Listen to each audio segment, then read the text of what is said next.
The backstory for this match is that on the day of this contest, the Japanese judo team had no healthy super heavyweight judokas. So the call went out to Hamada Shori, who fights in the under 78 kilo class, and she stepped up to face the 110 kilo two-time World Championship silver medalist, Maria Altheman. And as we can see so far, Hamada is having some trouble getting this bout to the ground. And Altheman behind attempts an uranage. And this gives Hamada the opportunity to use a kimura gaishi in this scramble. And notice the bottom leg slipping under into a jujigatame position. She's going to look to break the arm of this giant. She had the arm separated, but Altheman was able to recapture her wrist. She's transitioned to a pin here. If she holds this for 20 seconds, it's over. No need to count because there is the Hamada special, the kimura. We will have another look at this finish later on in the video, but I want to go straight into the next match. This one is against Slovakian named Klara. You can see a failed sode attempt by Hamada has put her into some trouble, and the giant from Slovakia is attacking with an armbar here. She hasn't managed to turn her over yet.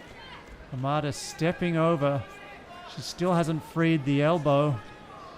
She has now. So Klara Apotekar, I hope I'm pronouncing that correctly. The only height information I could find on her said she was 6'1". Now Hamada's listed at 167 centimeters, so I think Klara is probably more like 6'2", I would say. Seems to be more than an 18 centimeter difference in height here.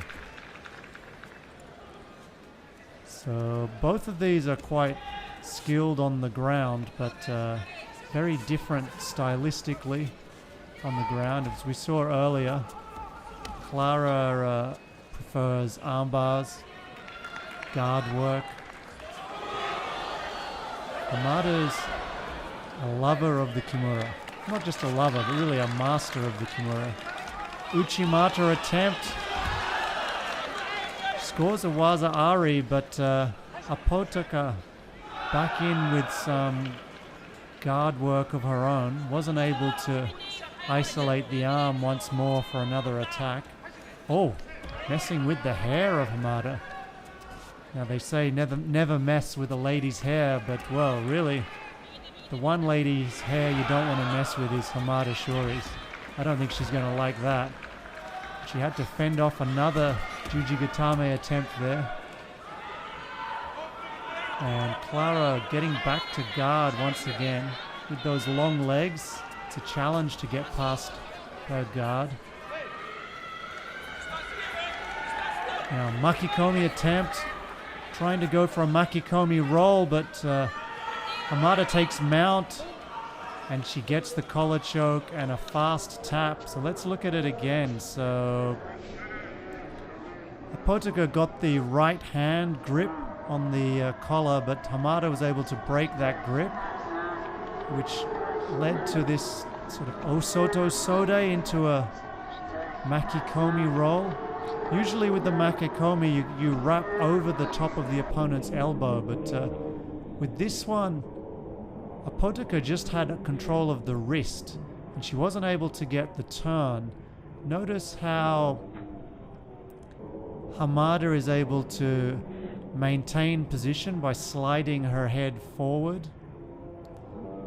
And the other thing with the makikomi roll is the key point is to elevate the elbow.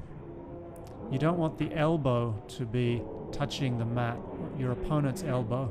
But Hamada's right elbow was on the mat, and she was able to use that as a post and scored a very nice choke during the transition.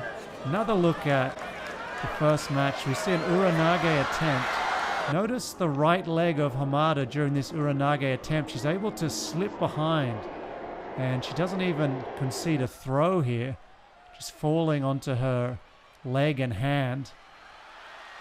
Transitioning well with the Kimura Gaishi. It's her best technique. And it's rare to see her going for a Jujigatame. She has a couple of wins by Jujigatame, but mostly Kimura. Transitions to a pinning position. This forced Maria to attempt to escape, and then finishing once more, as we've seen many times over the Hamada career, with a Kimura win. So the lesson from this video is if you send two giants in the direction of Shori Hamada, you'd better have 2 extra large body bags prepared, because she's that good. So if you enjoyed this video, please consider subscribing. I do have many more videos planned covering the Newazas and overall judo game of Hamada Shori.